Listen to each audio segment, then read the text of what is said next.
자, 이제 임대차 들어갈 차례죠. 333쪽에 23번부터 보시죠. 다음은 지상권과 임차권을 비교 설명한 것이다. 옳은 것입니다. 1번. 지상권의 경우에는 5년 이상의 지료 지급이 연체된 때에 소멸을 청구할 수 있으나 바로 틀렸죠. 지상권은 2년, 그리고 임차권은 1기가 아니라 2기가 되겠고요. 물론 이때 2기는 연속된 2기를 의미하는 것이 아닙니다. 그러니까 누적분이 이기면 되고요. 2번. 토지 사용의 대가인 지료 지급이 지상권의 경우에는 성립 요건이 되지만 임대차의 경우에는 요건이 아니다. 역시 틀렸죠? 지상권에서 지료는 요소가 아닙니다. 그렇죠? 그래서 특약이 없으면 무상의 지상권이라고 했고, 임대차는 반드시 필수 요소로 들어가는 게 차임이죠. 차임. 3번. 지상권은 최장기간 제한이 있으나 임대차에서는 최단 기간만을 정하고 있다. 3번. 틀렸죠. 지상권은 뭐예요? 최단기 제한. 30년, 15년 최단기 제한이고, 그리고 임차권에는 기간에 관한 제한 규정이 없어요. 예전에 있었는데 없어졌다고 했죠. 위헌선언 받았고. 4번. 지상권의 경우에 지료증감 청구권이 인정되는데 임대차 경우에도 마찬가지로 차임 증감 청구권이 인정된다. 4번은 옳은 질문이죠. 그러니까 지상권의 지료증감, 전세권에서는 전세금 증감, 임대차에서는 차임 증감이고요. 전부 다 형성권에 해당이 된다라고 했죠. 5번. 지상권자는 타인에게 그 권리를 양도할 수 있는데 임차인도 임대인 동의 없이 그 권리를 양도할 수 있다. 뒤가 틀렸죠. 그러니까 앞부분의 지상권은 양도성이 절대적으로 보장된다고 했어요. 금지 특약이 무효인데 임대차는 임대인의 동의를 얻어야지 할 수 있는 것이고요. 24번 틀린 것입니다. 1번. 임대인은 특약이 없는 한 임차인의 특별한 용도를 위한 사용 수익에 적합한 구조를 유지하게 할 의무까지는 없다. 이 중요한 말은 뭐야? 특별한 용도. 그러니까 임대인이 수선 유지 의무를 지는 거지만 임차인의 특별한 용도를 위해서까지 해줄 의무는 없다라는 거고요. 2번. 토지 임차인이 지상 건물을 등기하기 전에 제3자가 그 토지에 관하여 물권 취득의 등기를 한 때에는 임차인이 그 지상 건물을 등기하더라도 제3자에 대하여 임대차 효력이 없다. 자, 2번은 우리 앞에서도 여러 번 나왔던 거죠. 토지 임차권은 원래 등기해야 대항력이 생기는데 우리 민법에서 특별히 임차권자가 등기 안 해도 뭘 등기하면 대항력이 생겨요? 건물. 그러면 건물을 등기하면 그때부터 대항력이 생기는 거니까 만약에 토지 물권자가 먼저 들어오면 누가 우선하겠어요? 토지 물권자. 그럼 지금 보시면 토지 임차인이 지상 건물을 등기하기 전에 제3자가 물권 취득했대요. 그러면 누가 우선합니까? 그렇죠. 토지 물권 제3자겠죠. 따라서 제3자에게 임대차 효력이 없다. 주장할 수 없다는 거죠. 2번 그 얘기고 3번. 목적물의 파손 정도가 손쉽게 고칠 수 있을 정도로 사소하여 임차인의 사용 수익을 방해하지 아니하는 경우에는 임대인은 수선 의무를 부담하지 않는다. 일단 수선 유지 의무는 누구한테 있냐면 임대인에게 있어요. 근데 모든 걸 다 하는 게 아니라 방해가 되지 않는 사소한 건 누가 합니까?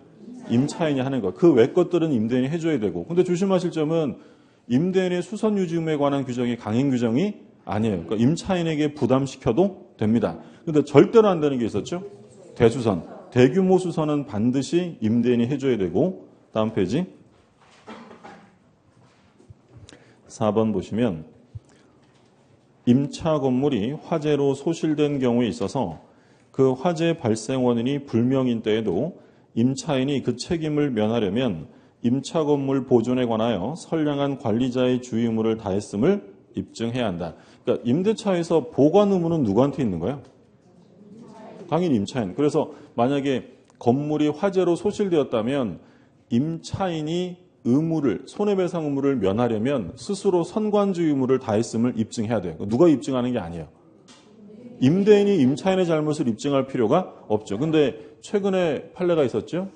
예를 들어서 이제 건물이 이렇게 돼 있는데 요게 이제 갑이라는 사람이 임차해서 사용하는 거고 요게 이제 임대인이 쓰는 건데 요 임차 건물에서 화재가 나서요.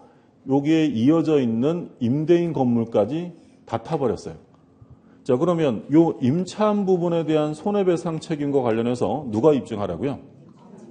임차인이 스스로 선관주 의무를 입증해내야 돼요. 그러면 그 이외, 임차 이외 부분에 대한 화재에 대한 입증에 관한 문제가 발생이 되죠. 요건 임차인이 해야 돼요? 임대인이 해야 돼요? 요건 임대인이. 임대인이 임차인의 의무 위반을 입증해야 한다고 했고, 그러니까 종전 판례는 임차 이외 부분까지도 다 누가 입증해야 한다고 했냐면 임차인이 해야 한다고 했는데 그 판례가 폐기되고 바뀌었어요. 조심하실 점은 여전히 임차 부분은 누가 입증하는 거고, 임차인. 그게 이제 5번 질문 보세요. 5번.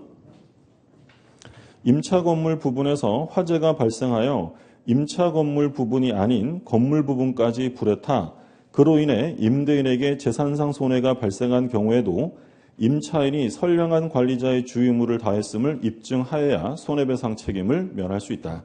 틀렸다는 거죠. 누가 입증해야 돼? 이건 임대인. 그래서 4번, 5번 비교해서 5번은 변경된 판례니까 조심하시고요. 자, 25번.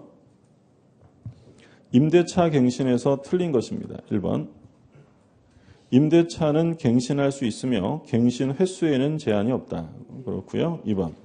주택임대차의 경우에 임대인이 임대차 기간 만료하기 전 6월부터 1월까지 사이에 임차인에 대하여 갱신 거절의 통지 또는 조건을 변경하지 아니하면 갱신하지 아니한다는 뜻의 통지를 하지 아니한 경우에 뭘 했다는 거예요, 지금? 그렇죠. 이게 뭐가 돼버린 거예요? 법정갱신. 그러니까 법정갱신되면 항상 조심하시라고 한 것이 전 임대차와 동일한 조건이지 동일한 기간이 아니에요.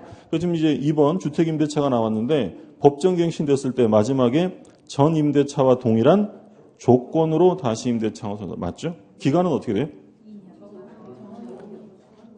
여기 이제 2번에 주택이라고 나와 있잖아요. 그러면 2년. 정함이 없는 건 민법. 민법상의 임대차하고 전세권. 그러니까 민법에서는 정함이 없는 거고 주택은 얼마로 봐요? 2년. 상가는 1년으로 본다. 3번에 나오죠. 이의 경우에 임대차 존속기간은 2년으로 본다. 정함이 없다라고 하면 틀려요. 조심하시고 4번. 임대차 기간이 만료한 후 임차인이 임차물의 사용 수익을 계속하는 경우에 임대인이 상당 기간 안에 이 일을 하지 아니한 때는 전 임대차와 동일한 조건으로 다시 임대차한 것으로 본다. 이건 지금 민법상 임대차의 법정 갱신이에요. 이건 동일한 조건이고 기간은 어떻게 되는 거예요? 이건 정함이 없는 거죠. 그래서 당사자는 언제든지 해지 통고할 수 있고 임대인이 통고하면 도달하고 6개월, 임차인이 하면 1개월이 경과하면 소멸한다라고 했죠. 근데 2번 같은 주택이나 상가 임대차는 임대인은 해지 통지할 수 없죠. 다시 2년으로 본다고 했으니까. 근데 임차인은 그럼에도 불구하고 언제든지 해지 통지할 수 있고요. 도달하고 얼마가 지나면 소멸해요? 그건 3개월이 경과하면 소멸하는 것이고 5번. 4의 경우에 전 임대차에 대하여 제3자가 제공한 담보는 그대로 존속한다. 틀렸죠? 제3자가 제공한 담보는 소멸한다라고 했고요. 당사자가 제공한 담보는 존속합니다. 그런데 제3자가 제공한 것은 소멸시켜준다라고 되어 있죠. 왜냐하면 제3자는 예를 들어 당사자가 2년 계약을 했으면 담보를 얼마 동안 제공할 생각이냐면 2년이에요. 근데 법정갱신되면 기간이 연장돼 버리죠. 그럼 제3자가 생각했던 것보다 피해를 볼 수 있기 때문에 법정갱신되면 제3자가 제공한 담보는 소멸되어집니다. 26번 틀린 것입니다. 1번. 임대인의 귀책 사유로 임대차 계약이 해지된 경우에도 임차인은 원상회복 의무를 부담한다. 그렇죠? 임대인의 잘못이 있다고 해서 임차인의 원상회복 의무가 없어지는 건 아닙니다. 그러니까 임대인에게 손해배상을 청구할 수 있는 건 변론으로 하고 원상회복 의무는 짓는 거죠. 마찬가지로 수선유지 의무는 임대인한테 있어요. 그런데 만약에 임차인의 잘못으로 임차물이 훼손되었다. 임대인은 수선유지 의무를 져야 안 져요? 그래도 지는 거예요. 임차인에게 손해배상을 청구할 수 있는 것이지 임차인의 잘못이라고 해서 임대인의 수선 의무가 없어지는 건 아니다라는 거예요. 같은 취지고 2번.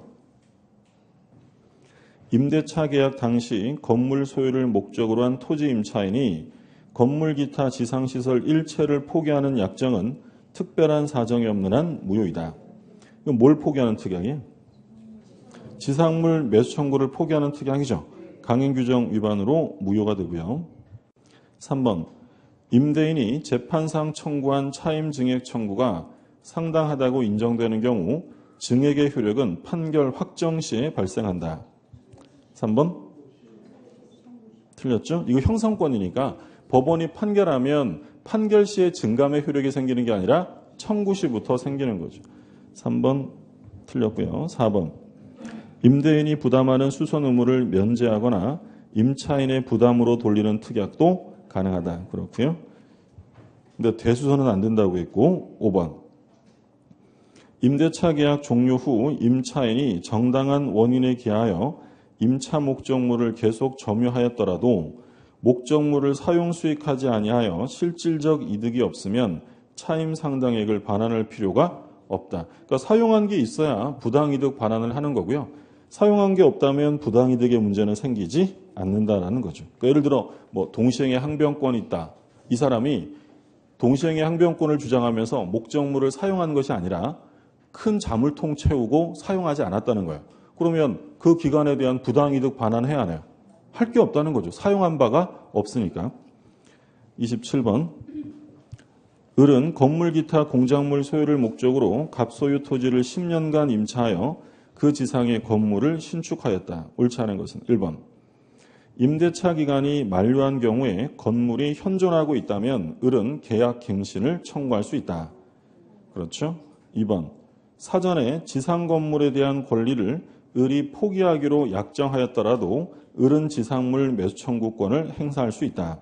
포기 약정은 무효니까. 3번 지상물의 경제적 가치 유무나 임대인에 대한 효용 여부는 을의 매수 청구권의 행사 요건이다. 틀렸죠? 3번 정답이고 4번 을의 매수 청구권의 대상이 되는 지상물은 갑의 동의를 얻어 신축한 것에 한정하지 않는다. 동의를 얻어야 되는 건 뭐예요? 지상물 매수가 아니라 부속물 매수죠. 5번 을의 건물 매수 청구권 행사만으로 갑을 사이에 시가에 의한 매매 유사 법률 관계가 성립한다. 그러니까 5번은 뭘 말하는 거예요?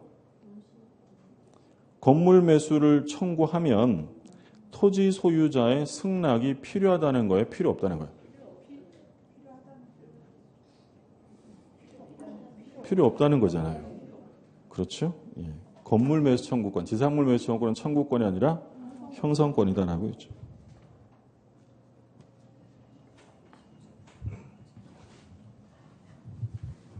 일단 건물을 빌리면 지상물 매수가 아니라 부속물 매수. 그러니까 부속물 매수는 아무거나 청구할 수 없고 소유자의 동의를 얻거나 그로부터 매수한 경우에 언제 청구하죠? 기간 중에도 할 수 있어요. 종료시하는 거예요. 종료시하는 거고 이것도 역시 강행 규정이에요. 근데 아무리 강행 규정이라도 의무 위반으로 소멸된 경우에는 행사할 수 없죠. 부속물 매수 가지고 유치권 돼야 안 돼요? 안 된다라고 했죠. 이게 이제 부속물 매수고 지상물 매수는 토지를 빌렸을 때 그러니까 갑이 토지 소유자고 을이 토지 임차인 또는 뭐 토지에 대한 지상권자 이런 사람이 땅을 빌려서 건물을 지었는데 기간이 만료가 됐는데 아직도 지상물이 현존하고 있다. 남아있다는 거죠. 그러면 자기가 투하한 자본이 있으니까 이를 회수하기 위해서 일단 의 갑에게 바로 매수를 청구할 수 있어요. 갱신 청구를 먼저 해야 돼요. 먼저 계약 갱신을 청구하는 거죠. 그러면 토지 소유자는 이에 응해야 돼요? 거절할 수 있어요? 거절할 수 있죠? 그러니까 만약에 지문에 을이 갑에게 계약 갱신을 청구하면 그것만으로써 계약이 갱신되어진다라고 하면 틀려요. 이건 승낙이 있어야 되는 거예요. 그럼 얘가 거절하면 뭘 행사할 수 있냐면 지상물 매수를 청구할 수 있다는 거죠. 근데 갱신 청구와 달리 지상물 매수 청구권의 법적 성질은 형성권이죠. 그러니까 조금 전에 5번 지문에 뭐라고 했냐면 을이 갑에게 지상물 매수를 청구하면 그것만으로 지상물의 매매 유사 계약이 성립이 된다. 얘 뭐가 필요 없다는 거예요? 승낙이 필요 없다. 원래는 청약과 승낙이 있어야 되지만 이건 형성권이니까 승낙이 필요 없다라는 거고요. 그러면 갱신 청구 없이 곧바로 지상물 매수를 청구해서는 안 돼요. 갱신 청구해서 더 써 이러면 사용하면 되는 거지 매수 청구할 수 없으니까. 근데 문제는 기간 정함이 없는 임대차에서 그러면 당사자는 언제든지 해지 통고할 수 있죠? 임대인이 먼저 해지 통고를 합니다. 그러면 임대인이 먼저 끝내자고 했는데 이 경우에도 가가지고 갱신 좀 해주세요. 이럴 필요는 없죠. 이런 경우에는 곧바로 지상물 매수를 청구할 수 있다. 그러니까 이런 특별한 사정이 없는 한 또는 갑이을에게 건물을 철거하라고 요구하고 있는데 연장해 주세요. 이럴 필요는 없잖아요. 그러니까 이런 특별한 사정이 없는 한 갱신 청구가 선행되어야 한다라는 게 판례고요. 그럼 얘가 얘한테 이거 사주세요 이랬더니 갑이 이건 나에게 가치가 없다. 이건 미등기 무허가니까 나는 못 사줘 라고 거절할 수는 없어요. 그러면 사줘야 되는데 갑은 을에게 이 목적물의 시가를 제공해 주고 을은 갑에게 인도와 필요한 등기 서류 등을 교부하는데 둘은 무슨 관계가 되는 거예요? 동시행 관계죠. 그럼 여기서 이제 조심하실 점은 얘가 이 토지를 빌렸을 때 이 건물을 짓기 위해서 종전에 있던 건물을 철거했을 때 여기에 철거 비용까지 포함해서 받을 수 있어요? 없어요? 철거 비용은 들어가지 않는다라고 했고 그리고 지상물 매수를 청구하려면 이 지상물이 갑의 소유자의 동의를 얻어서 지은 것이어야 되느냐? 아니라는 거죠. 아까 동의를 얻어야 되는 건 지상물 매수가 아니라 부속물 매수고 또 판례 중에 이 부동산의 A가 근저당을 설정해 둔 게 있어요. 그러면 근저당 설정된 부동산의 지상물 매수 청구할 수 있다라고 했죠. 근저당 달렸다고 못 파는 거 아니니까 가능하다라고 했고 그리고 이 토지 임차인이 대항력을 갖춘 상태예요. 대항력을 갖춘 상태인데 이 갑이라는 사람이 토지를 예를 들어 병한테 팔았다. 대항력 있는 임차인은 새로운 토지 소유자 병에게 지상물 매수를 청구할 수 있느냐? 할 수 있다. 대항력이 있으니까 할 수 있는 거고요. 그리고 지상물 매수를 청구하려면 당연히 지상물의 소유자가 하는 거예요. 근데 이 을이 A한테 임차권을 넘기면서 건물도 같이 팔았어요. 근데 얘가 임차권과 건물을 같이 양수했는데 등기 안 했다. 미등기 매수인이에요.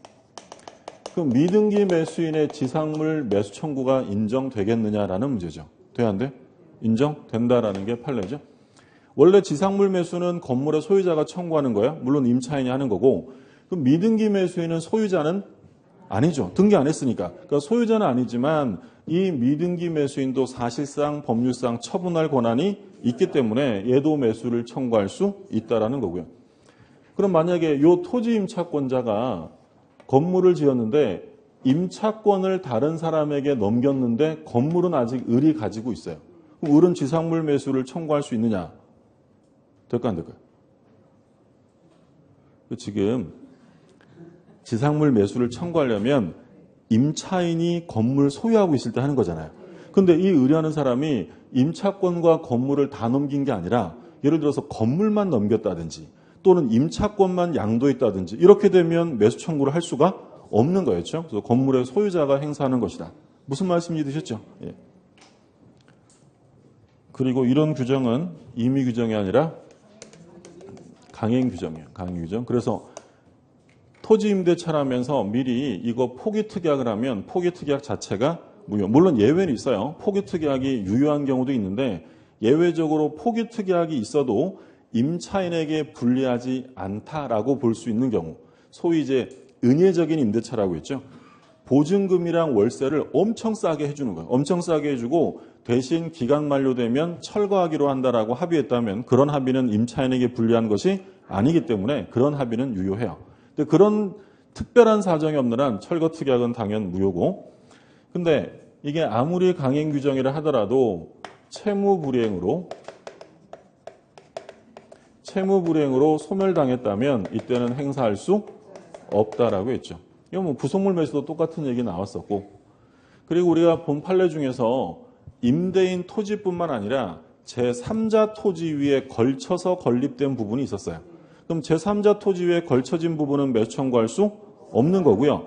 임대인 토지 위에 있는 것만 가능한데 그것도 다 되는 게 아니라 임대인 토지 위에 있는 것 중에서 독립성 있는 것, 구분 건물이 될 수 있는 것만 가능하다라고 했고 그러면 이 지상물 매수 청구는 언제까지 하느냐? 법원의 철거 판결 전까지 해요? 철거 집행 전까지 하면 돼요? 집행 전까지 하는 거지 판결 전까지가 아니다. 그러니까 법원이 철거 판결을 내렸어도 아직 철거 집행에 들어가지 않았다면 반소로서 지상물 매수를 청구할 수 있다라는 거죠.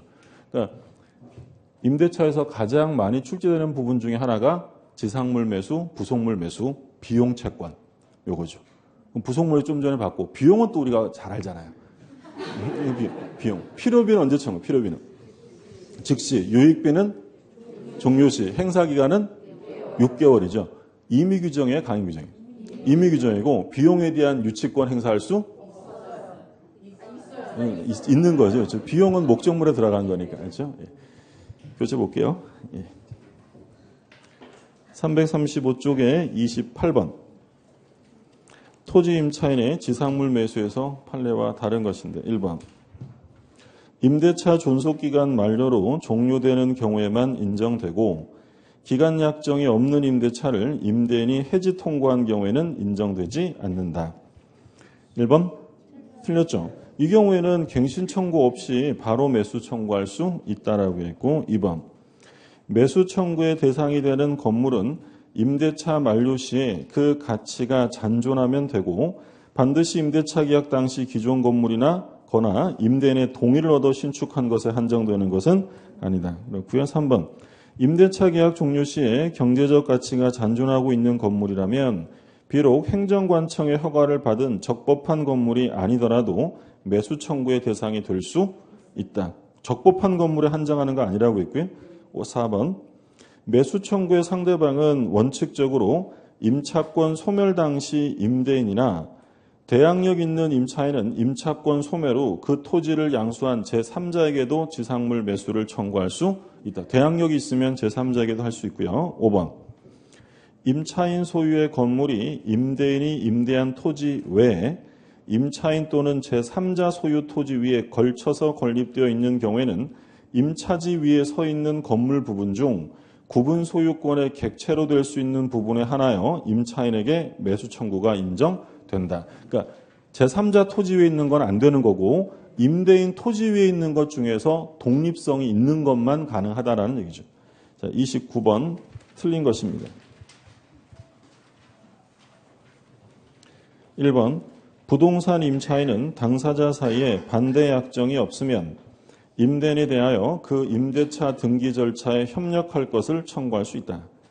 언제나 하는 건 아니고 반대 약정이 없으면 가능하고요. 2번 임대인의 행위가 임대물의 보존에 필요한 행위라 하더라도 임차인은 그것이 자신의 의사에 반할 경우 거절할 수 있다. 2번은 틀렸죠.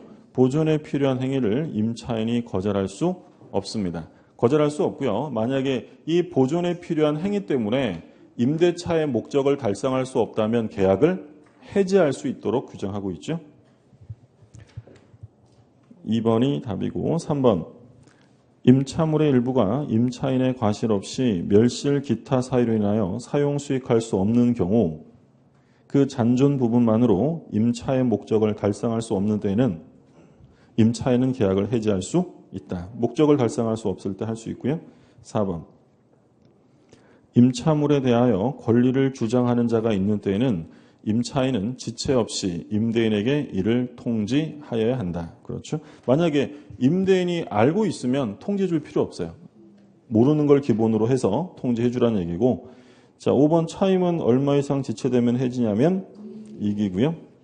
자, 그다음에 30번 보죠. 30번 임차인의 유익비 상환 청구권과 부속물 매수 청구권을 비교 설명한 내용 중 옳지 않은 것입니다. 1번 부속된 물건이 건물 기타 공작물의 구성 부분이 되었다. 구성 부분이 되는 건 건물의 일부가 된 거죠. 그럼 부속물 매수예요? 유익비요? 유익비죠. 유익비 청구의 대상이 되고 독립성이 인정되는 경우에는 부속물 매수의 대상이 된다. 우리가 앞에 부합에서 공부한 것처럼 부속물 매수란 말을 쓰려면 반드시 독립성이 있어야 돼요. 독립성이 없으면 그건 건물의 일부니까 매수의 대상이 될 수 없는 거죠. 2번 부속물 매수 청구권은 임대인의 동의를 얻어 공작물을 부속한 경우나 임대인에게서 매수한 경우로 한정되지만 유익비 상환 청구권은 그런 제한이 없다. 비용은 소유자 동의를 얻어서 쓰는 게 아닙니다. 그렇죠? 3번. 임차인의 부속물 매수 청구권은 당사자 약정으로 배제할 수 없으나 유익비 상환 청구권은 당사자 약정에 의해 포기될 수 있다. 그렇죠. 부속물 매수는 강행 규정이고 비용은 임의 규정에 해당이 되는 거고요. 4번. 임차인은 부속물 매수 청구권에 관하여 유치권을 행사할 수 있으나 유익비 상환 청구권에 대해서는 유치권이 인정되지 않는다. 4번 거꾸로 되어 있죠. 그러니까 비용은 유치권이 인정이 되는데 지상물 매수나 부속물 매수 가지고 유치권 행사할 수는 없는 것이죠. 자, 5번. 유익비 상환 청구권은 임대인이 목적물을 반환받은 날로부터 6개월 이내 행사해야 하지만 부속물 매수는 제한 규정이 없어요. 언제부터 6개월이라고요? 반환받은 날. 여기서 종료한 날이라면 틀려요. 조심하시고 반환받은 날로부터 6개월. 그 다음에 31번. 문제가 좀 길죠. 이거 기출문제였는데 갑은 자기 소유 신축 건물을 을에게 보증금 5천만 원, 월세 300만 원에 임대하고 을은 갑의 승인하에 건물의 개축 등을 할 수 있으나 임대기간 종료 시에는 원상회복하여 명도하며 부속물 매수 청구는 하지 않는다고 특약했다. 그러면 부속물 매수 청구 포기 특약이죠. 유효예요? 무효예요? 무효. 강행규정 위반입니다.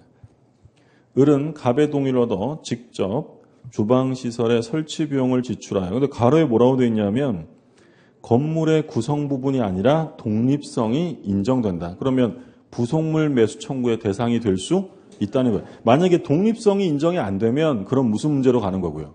유익비 문제로 가는 거고. 지출하여 음식점을 개업하였으나 영업이 부진하자 임대차 기간 만료와 동시에 음식점을 폐쇄하고 사용 수익하지 않고 있다. 그러면 마지막에 영업이 부진해서 기간이 끝나니까 음식점을 폐쇄하고 사용하지 않았다. 이 말은 왜 써졌을까요? 음식점을 폐쇄하고 사용 수익하지 않았다. 그러면 부당이득의 문제는 생기지 않는다. 사용한 바 없으니까. 자, 옳은 것입니다. 1번.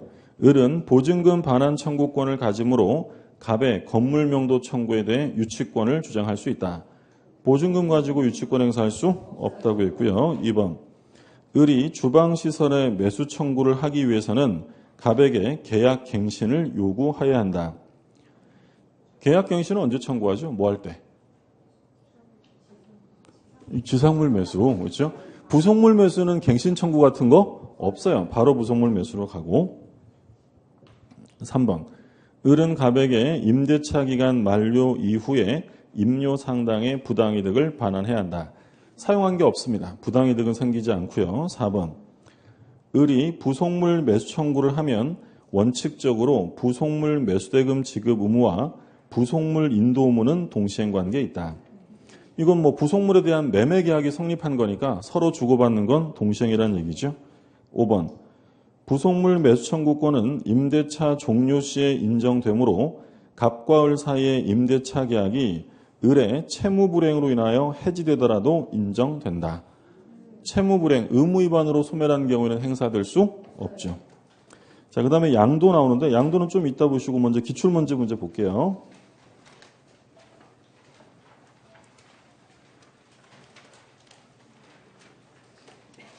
(322쪽입니다)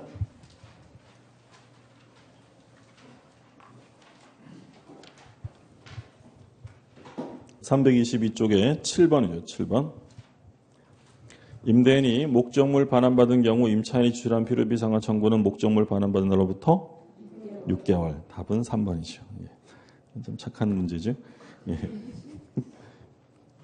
근데 언제부터라고 했냐면 반환받은 날이에요. 종료일. 다른 시험에서 한번 종료일에서 틀리게 나왔어요. 반환받은 날. 그 다음에 8번. 민법의 규정보다 임차인에게 불리하게 내용을 약정한 경우에도 유효인 것이니까 임의규정 찾으라는 얘기죠. 임대차에서 임의규정 찾으라고 하면 제일 많이 나오는 것은 비용이에요. 비용. 그럼 비용은 어디 있어요? 필요비. 1번의 차임 감액 청구 강행 규정이고요. 2번 갱신 청구 강행 규정이죠. 갱신 청구를 못하게 막아버리는 건 뭘 못하게 하겠다는 거예요? 계약 갱신 청구에 이어서 지상물 매수를 청구하잖아요. 근데 갱신 청구를 금지시켜버리면 모두 못하는 거예요. 지상물 매수 못하는 거죠. 당연히 갱신 청구도 강행 규정이고 4번에 지상물 매수, 5번에 부속물 매수 이런 거고요. 법정갱신, 임대차의 법정갱신 임의규정에 강행규정. 그것도 강행규정이에요. 법정갱신도 강행규정에 해당이 되고 9번. 갑은 건물 소유 목적으로 을의 X토지를 임차하여 그 위에 Y 건물을 신축한 후 사용하고 있다. 틀린 것은 1번. Y 건물이 무허가 건물이더라도 특별한 사정이 없는 한 갑의 지상물 매수 청구권 대상이 될 수 있다. 그렇고요. 2번. 갑의 차임 연체를 이유로 을이 임대차 계약을 해지한 경우 갑은 지상물 매수 청구권을 행사할 수 없다. 의무 위반으로 소멸하면 안 되고 3번. 임대차 기간에 정함이 없는 경우 을이 해지 통고하면 갑은 지상물 매수 청구권을 행사할 수 있다. 기간 정함이 없으면 해지 통고 언제든지 할 수 있죠. 이런 경우에는 갱신 청구 없이 곧바로 지상물 매수 행사할 수 있고 4번. 대항력을 갖춘 갑의 임차권이 기간 만료로 소멸한 후 을이 X토지를 병에게 양도한 경우 갑은 병을 상대로 지상물 매수 청구권 행사할 수 있다. 그렇죠? 그 다음에 5번. 대항력이 있으니까 새로운 소유자에게 할 수 있다는 거고 갑이 Y 건물에 근저당권을 설정한 경우 임대차 기간이 만료하면 갑은 을을 상대로 지상물 매수 청구권을 행사할 수 없다. 근저당이 달려 있어도 지상물 매수에는 지장이 없는 거죠. 10번. 부속물 매수와 유익비에 관한 것으로 옳은 것입니다. 1번. 유익비 상환 청구권은 임대차 종료 시에 행사할 수 있다. 그렇죠. 종료 시에. 부속물 매수 언제 한다고요? 이것도 종료 시에. 둘 다 종료 시에 하는 거예요. 2번. 부속된 물건이 임차물의 구성 부분으로 일체가 되었다. 자, 그럼 이건 뭘로 가야 돼요? 유익비지 부속물 매수의 대상이 될 수 없어요. 부속물 매수를 청구하려면 반드시 독립성이 있어야 되죠. 3번. 임대차 기간 중에 부속물 매수 청구권을 배제하는 당사자 약정은 임차인에게 불리하더라도 유효하다. 틀렸죠. 임차인에게 불리하면 무효. 강행 규정이고 4번. 일시 사용을 위한 것임이 명백하다. 일시 사용이 명백한 경우에는 부속물 매수가 인정될 수 없죠. 4번도 틀렸고 5번. 유익비 상환 청구권은 임대인이 목적물을 반환받은 날로부터 6개월 내에 행사해야 한다. 틀렸고요. 자, 그래서 임차권의 효력을 받고 그 다음에 이제 임차권의 양도와 전대차가 있죠. 요제 보시면 337쪽부터입니다.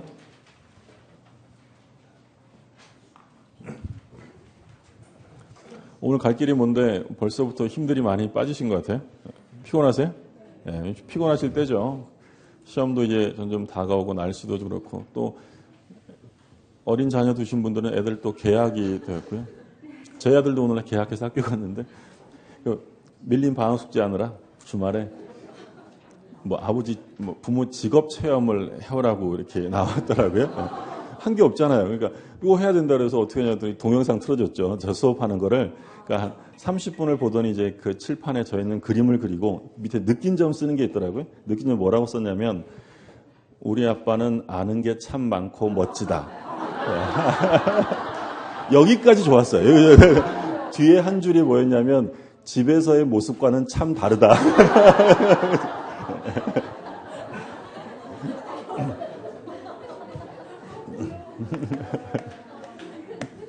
자, 갑이 을에게 임대차 계약을 했어요. 근데 그 임대차 계약에 있어서 을이 병에게 임차권을 양도하거나 전대차할 때는 당연히 임대인 동의를 얻어서 해야 되고요.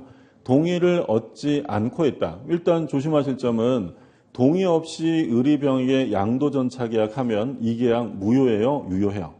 이 계약은 유효하죠. 근데 유효한데 갑의 동의를 얻어줘야 되고요. 얻어주지 못하면 그때 을은 병에게 책임을 질 수밖에 없는 거죠. 그러면 동의를 얻지 못한 양도 전차를 보면 그럼 동의를 얻지 못했기 때문에 갑은 을과의 계약을 뭐 할 수 있어요? 해지할 수 있어요. 근데 아직 해지하지 않았다. 물론 이제 예외는 있어요. 동의가 없어도 해지할 수 없는 경우가 우리 대표적으로 두 가지 봤잖아요.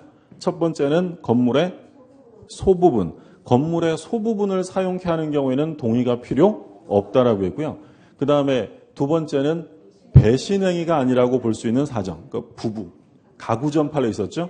가구점을 운영하던 남편이 임차권을 아내에게 양도한 건 임대인에 대한 배신이 아니다라고 봤고요. 그러면 해지할 수 있는데 아직 해지하지 않았다. 그러면 을은 여전히 임차인이고 을이 갑에게 뭘 주고 있냐면 차임을 지급을 합니다.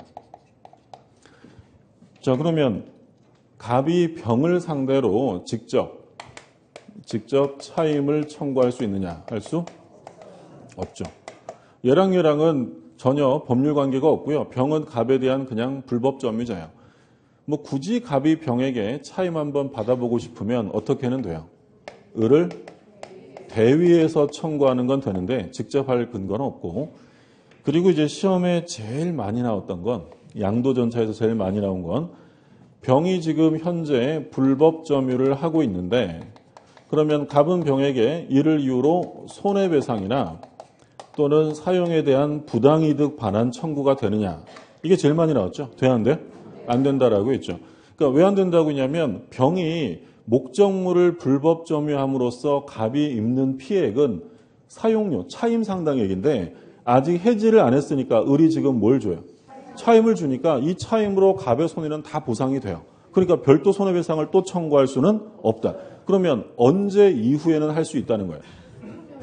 해지된 후. 임대차가 소멸되면 얘가 차임 지급을 안 하겠죠. 그러면 누구한테 달라고 하는 거냐면 그 손해배상을 이 병에게 달라고 할 수 있다는 거죠. 이게 제일 많이 나왔어요.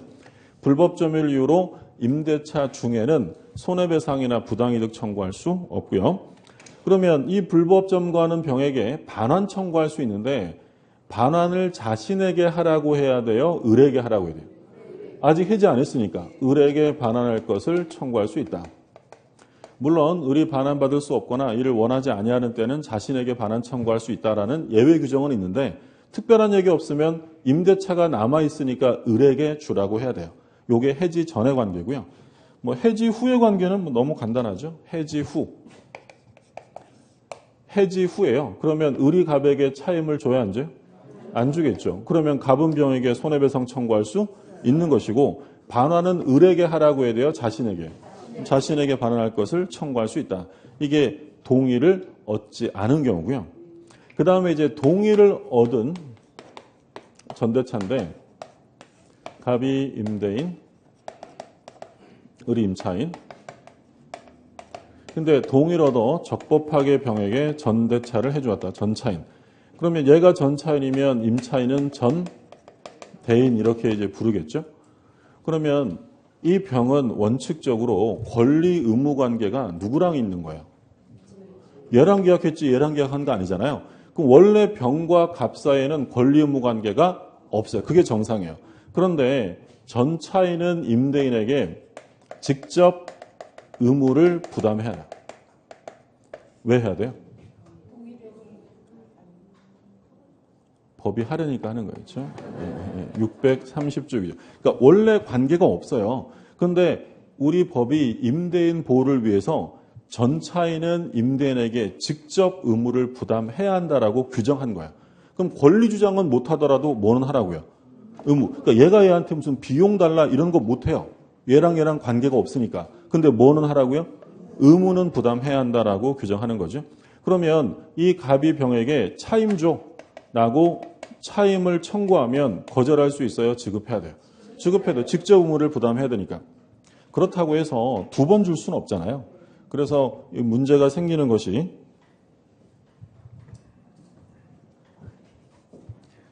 요 병이 을한테 차임을 지급하고 얘한테 이중 지급하는 것은 얘가 피해를 보기 때문에 판례가 이제 어떤 얘기를 하냐면 병이 을에게 지급했다고 얘한테 대항할 수 없는 건 언제 준 것만? 변제기 전에 전대인에게 지급했다. 이거 가지고 대항할 수는 없다. 그럼 만약에 병이 을한테 변제기에 지급을 했어요. 그러니까 예를 들어서 얘가 15일 날 차임을 주기로 계약을 해서 15일이 되어서 병이 을에게 차임을 줬는데 갑이 16일 날 돈 달라고 요구하면 또 줘야 돼요? 거절할 수 있어요? 거절할 수 있다는 거예요. 얘는 언제 준 거니까. 지금 약속한 날에 돈 주는 건 당연히 가능한 거잖아요. 근데 만일에 15일이 차임 지급일인데 얘가 14일 날 지급했어요. 그럼 갑이 병한테 15일 날 차임 달라고 하면 나는 14일 날 줬으니까 너한테 못 주겠다라고 대항할 수 없죠. 이거 언제 준 거니까? 변제기 전에. 그래서 모든 차임에 대해 대항할 수 없는 게 아니라 이행기 전에, 변제기 전에 지급한 것만 대항할 수 없다라는 점 주의하시고요.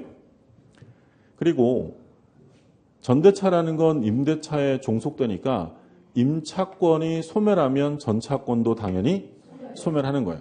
그런데 얘네 둘이 임대차 계약을 합의 종료, 해지한 거예요. 이런 경우에는 전차권이 소멸하지 않는다라고 했죠. 그러니까 여기서 중요한 말은 뭐예요? 합의죠. 그러니까 만약에 얘가 차임을 안 내서 해지당했다. 전차권 남아요? 소멸해요? 소멸하는 건데 그런 이유도 없이 합의로 종료시킨 경우에는 전차권이 소멸하지 않는다라고 했어요. 또 우리 판례 중에 우리 일단 법조문 중에 뭐가 있었냐면 이 갑이 을에게 해지 통고를 합니다. 해지 통고. 그럼 해지 통고하면 도달되고 얼마가 경과하면 소멸해요? 임대인이 한 거니까 6개월이 경과하면 소멸하죠. 그런데 법에서 정하기를 이게 소멸하면 얘도 소멸하니까 이 해지 통고했을 때는 그 사실을 누구에게 알려주라고요. 전차인에게 통지해 줘야 되고요. 통지해 주지 않으면 대항할 수 없다. 나가라고 할 수 없다라고 규정돼 있어요.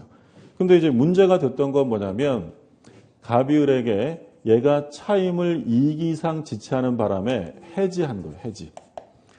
해지 통고랑 해지는 다르다고 했죠. 그러면 의무 위반이 있었을 때는 해지하게 되는데 그럼 해지는 도달되면 언제 소멸해요? 바로 즉시 소멸해요. 그럼 이게 즉시 소멸되면 당연히 전차권도 즉시 소멸하겠죠. 그러면 이 사유를 전차인에게 통지해야 돼요? 안 해도 대항할 수 있어요? 이건 안 해도 대항할 수 있다라는 것이 판례 입장이죠. 그래서 우리 민법은 법이 정하는 건 해지 통고했을 때는 알려줘야 된다고 돼 있는데 우리 판례는 해지 통고가 아니라 해지 시에는 즉시 당연히 함께 소멸하기 때문에 별도 통지하지 않아도 대항할 수 있다라는 얘기죠. 그리고 이 전차인이 건물의 전차인일 수도 있고 토지 전차인일 수 있는데 건물 전차인이면 부속물 매수를 청구할 수 있고요. 토지 전차인이면 지상물 매수. 그런데 부속물 매수면 동의를 얻어야 되잖아요. 이때 동의는 임대인의 동의예요? 임차인의 동의예요? 임대인, 갑의 동의를 얻어야 되는 것이지 을의 동의라고 하면 틀려요. 임대인의 동의를 얻은 경우. 그리고 이 병은 원래 임대차 끝나면 목적물을 누구한테 인도하는 게 맞아요? 얘랑 계약했으니까 얘한테 인도하는 게 맞죠? 근데 임대차 계약도 끝나고 전대차 계약도 끝난 경우에 병이 누구에게 인도해도 되냐면 임대인에게 인도하면 을에게 인도할 의무는 면하게 된다라는 거죠. 자, 그러면 문제를 계속 보죠. 337조 32번. 갑은 자기 소유 건물에 대해 을과 임대차 계약을 체결하였고 을은 갑의 동의 없이 자신의 임차권을 병에게 양도하였다. 동의 없습니다. 그렇죠? 옳지 않은 것 1번. 을의 무단 양도를 이유로 갑이 임대차 계약을 해지하지 않는 한 갑은 을에 대하여 여전히 차임 청구권을 가진다. 그렇고요. 2번. 을의 무단 양도를 이유로 갑이 임대차 계약을 해지하지 않는 한 갑은 병에게 불법 점유를 이유로 차임 상당 손해배상 청구나 부당이득 반환 청구를 할 수 없다. 손해배상 청구하려면 임대차가 끝나야 돼요. 그래야지 할 수 있는 것이고 3번 을이 임차권의 존속기간, 임대인의 동의 여부 등 임차권 양도의 중요한 요소를 이루는 사항을 병에게 알려주지 않았다면 을의 임차권 양도 행위는 기망행위에 해당할 수 있다. 3번 우리가 이건 언제 공부한 거냐면 사기 강박할 때 본 거예요. 그러니까 부작에 의한 사기, 침묵에 의한 사기 있잖아요. 그럼 부작에 의한 사기가 성립하려면 반드시 전제 조건으로 뭐가 있어야 돼요? 고지 의무가 있어야죠. 그래서 우리가 본 게 매매나 교환 계약에서 시가의 묵비, 시가를 알려주지 않으면 사기 아니야. 아니죠. 고지 의무가 없으니까. 근데 우리가 봤던 판례 중에 뭐 있었냐면 아파트를 분양하는데 공동묘지가 조성되어 있거나 쓰레기 매립장이 들어오도록 예정되어 있다면 알려줄 의무가 있죠. 알려주지 않은 사건에서 사기다라고 했고요. 그러면 임차권을 양도할 때 이 양도에 대한 임대인의 동의 여부를 알려줘야 될까요? 안 알려줘도 될까요? 안 알려주면 쫓겨나잖아요. 그러면 알려주지 않았다면 부작위한 사기가 성립할 수 있다라는 판례입니다.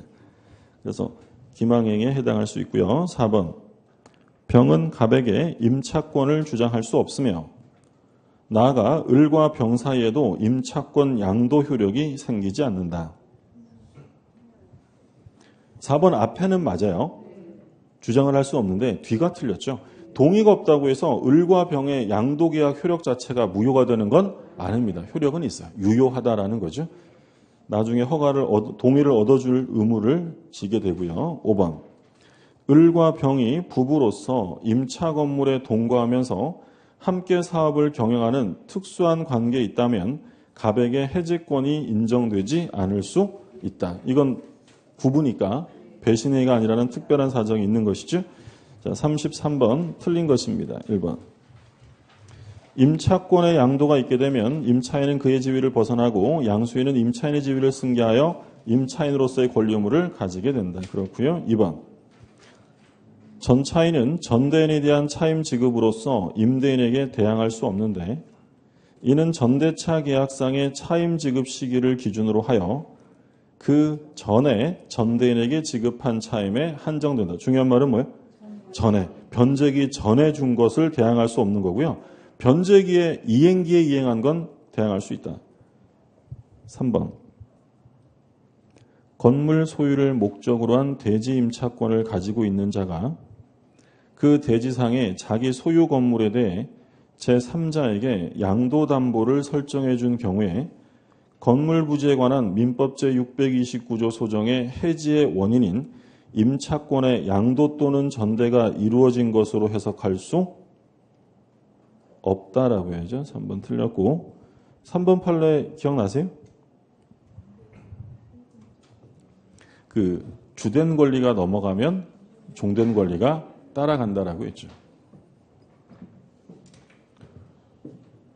그러니까 갑이라는 사람이 토지 소유자고 을이 토지를 임차해서 건물을 지었는데 이 건물을 병에게 팔았어요. 매매를 해서 소유권을 넘겨주었다. 그러면 이 경우에 건물 소유권만 넘어가요? 토지 임차권도 따라가요? 지상권이 딸려 있으면 지상권 넘어가는 거고요. 그러면 이 매매계약으로 병이 소유권을 취득하면 임차권은 을에서 병으로 넘어가요.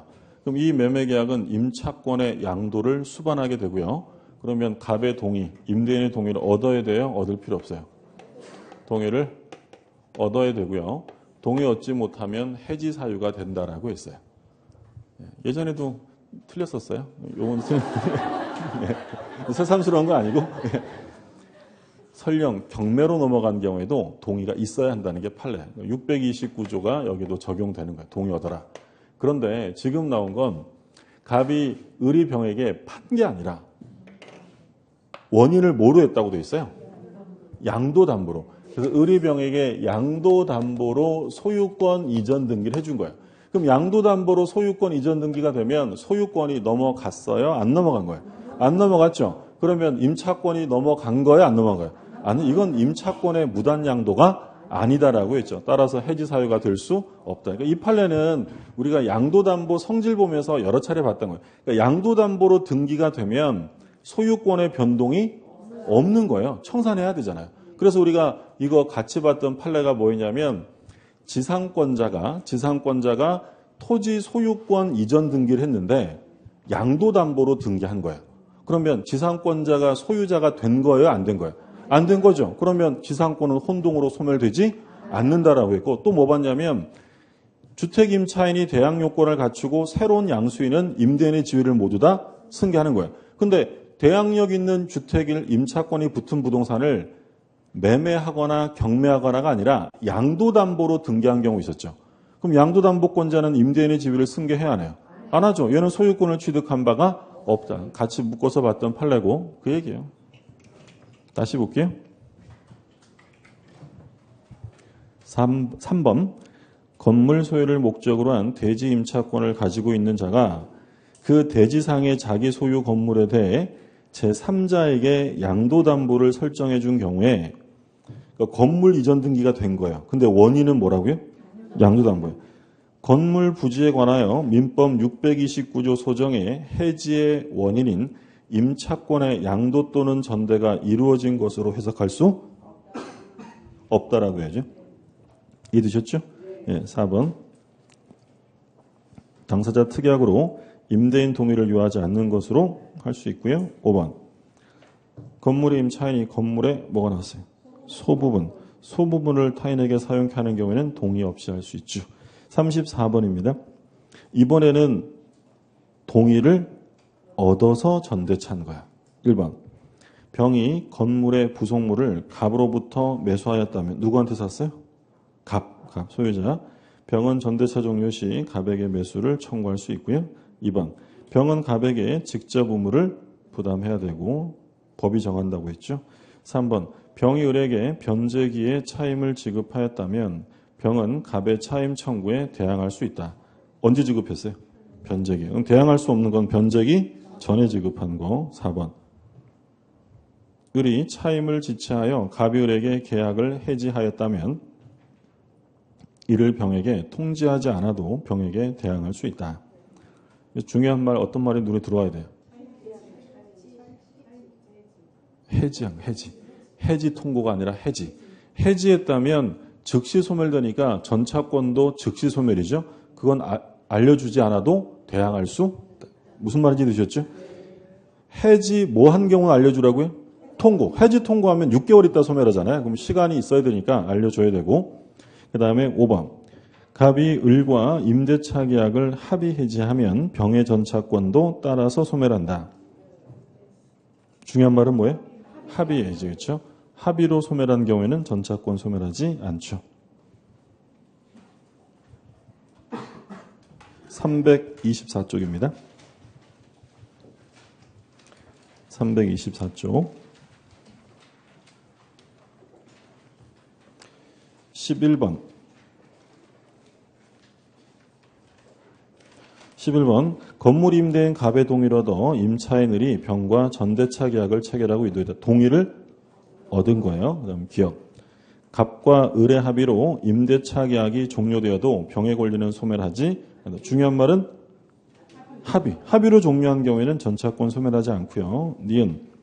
전대차 종료 시에 병은 건물 사용의 편익을 위해 을의 동의를 얻어 부속한 물건의 매수를 갑에게 청구할 수 있다. 이 빨리 읽으면 꼭 맞는 것 같지만 뭐가 틀렸어요? 을의 동의가 아니라 갑의 동의죠. 그러니까 이런 질문 나오면 의식적으로 보셔야 돼요. 누구 동의라고 되어 있는지. 그러니까 임대인의 동의를 얻어야지 임차인 동의가 아닌 것이고. 디귿. 임대차와 전대차 기간이 모두 만료된 경우 병은 건물을 갑에게 직접 명도해도 을에 대한 건물 명도물을 면하지 못한다. 틀렸죠? 갑에게 직접 하면 을에게 지급할 의무는 없어집니다. 리을. 을의 차임 연체액이 2기의 차임액에 달하여 갑이 임대차 계약을 해지하는 경우 갑은 병에 대해 그 사유 통지 없이도 해지로서 대항할 수 있다. 뭐 했다고 되어 있어요? 해지. 그럼 통지하지 않아도 대항할 수 있다라고 해야죠. 기억과 리을이 옳은 지문이고 12번. 이번에 동의 없는 양도입니다. 1번. 동의가 없었으니까 1번 보면 을은 병에게 갑의 동의를 받아줄 의무가 있다. 그렇고요. 2번. 을과 병 사이 임차권 양도 계약은 유동적 무효이다. 틀렸죠? 동의 없어도 계약은 유효하다.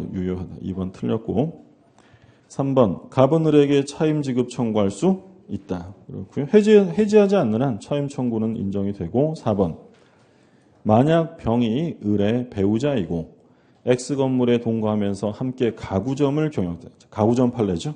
그럼 이건 배신행위가 아니기 때문에 계약을 해지할 수 없고요. 5번 만약 을이 갑의 동의를 받아 임차권을 병에게 양도하였다면 이미 발생된 을의 연체 차임 채무는 특약이 없는 한 병에게 이전되지 않는다. 그러니까 임차권이 양도됐는데 종전에 연체된 걸 새로운 임차인이 책임지는 것은 아닌 것이죠. 그 얘기고. 자, 여기까지가 민법이고요. 민법이 다 끝났고, 그다음에 이제 주임법, 특별법부터는 좀 쉬었다가 보시죠.